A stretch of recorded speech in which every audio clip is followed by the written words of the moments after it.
नमस्कार श्रोतेहो, health Guru I केअरच्या आजच्या अत्यंत महत्त्वपूर्ण भागात आपलं सहर्ष स्वागत. श्रोतेहो, आपण प्रश्न क्रमांक 34 मध्ये विचारलं होतं की जन्मानंतर पहिल्या 12 महिन्यात बाळाला हौसेनं किंवा बाळ रडत असताना मध, साखर पाणी किंवा गुटी देणं सुरक्षित आहे का?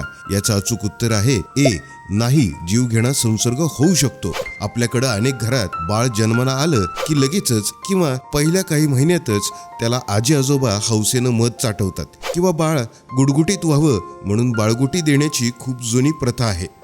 पण जागतिक आरोग्य संघटनेच्या म्हणजेच वर्ल्ड हेल्थ ऑर्गनायझेशनच्या मार्गदर्शक तत्वांचा अभ्यास केला असता एक अत्यंत धक्कादायक आणि डोळे उघडणारी माहिती समोर आली आहे. आपल्या घरातील एक छोटीशी चूक मधासारख्या गोड पदार्थाला देखील बाळासाठी जीव घेणं विष बनू शकते.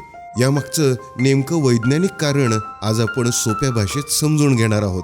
श्रोतेहो, मधाला विज्ञानाने 12 महिन्याच्या आतील बाळासाठी सायलेंट किलर मानलं आहे. याचं कारण असं की मध गोळा करताना त्यात क्लॉस्ट्रिडियम बॉट्युलिनम या नावाच्या जीवाणूंचे सुप्त जंतू मिसळलेले असल्याची दाट शक्यता असते. हे जंतू मोठ्या माणसांच्या पोटात गेले तर आपल्या पोटातील आम्ल म्हणजेच ऍसिड आणि मजबूत पचनशक्ती या जीवाणूंना सहज मारून टाकते. त्यामुळे आपल्याला काहीच त्रास होत नाही. पण नवजात बाळाचे पोट आणि पचनसंस्था अजून कवळी किंवा नाजूक असते.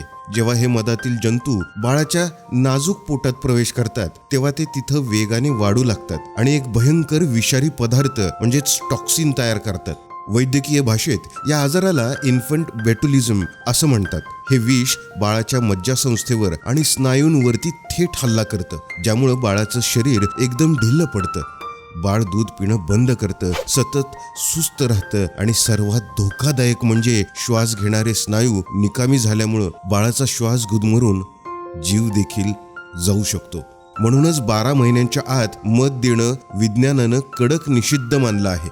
म्हणूनच प्रत्येक पालकानं या 3 गोष्टींची 100% अंमलबजावणी केली पाहिजे. सगळ्यात पहिलं म्हणजे पहिले 6 महिने फक्त आणि फक्त आईचं दूध. जन्मापासून पहिले 6 महिने पूर्ण होईपर्यंत बाळाला आईच्या दुधाशिवाय वरचं काहीही देऊ नका. मधाचा एक थेंब, ना साखर पाणी, ना गुटी, ना सोन्याचे चाटण किंवा साधं पाणी सुद्धा संपूर्ण चुकीचं आहे आणि धोक्याचं देखील आहे.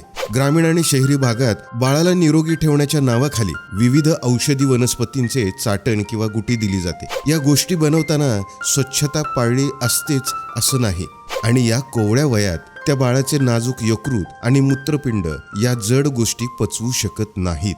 आणि त्यानंतर सगळ्यात मोठी गोष्ट केली पाहिजे ते म्हणजे घरच्या मोठ्यांचे मनपरिवर्तन. जेव्हा घरात बाळ जन्माला येतं तेव्हा आजी आजोबा किंवा नातेवाईक परंपरेचे कारण देऊन मध देण्याचा आग्रह धरतात. अशा वेळी त्यांच्यावरती चिडचिड करण्याऐवजी किंवा त्यांना रागवण्याऐवजी हा व्हिडिओ त्यांना दाखवा आणि अगदीच वाटलं तर त्यांना डॉक्टरांना विचारायला सांगा. कारण काही झालं तरी आपल्याला आपल्या बाळाचा जीव महत्त्वाचा आहे.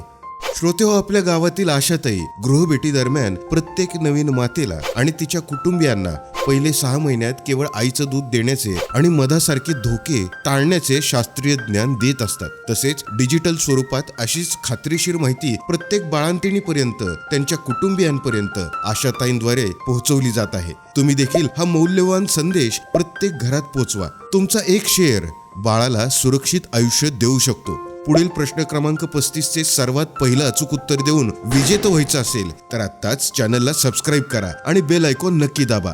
कमेंटमध्ये तुमचं नाव आणि जिल्हा लिहायला विसरू नका. सुरक्षित राहा, निरोगी राहा.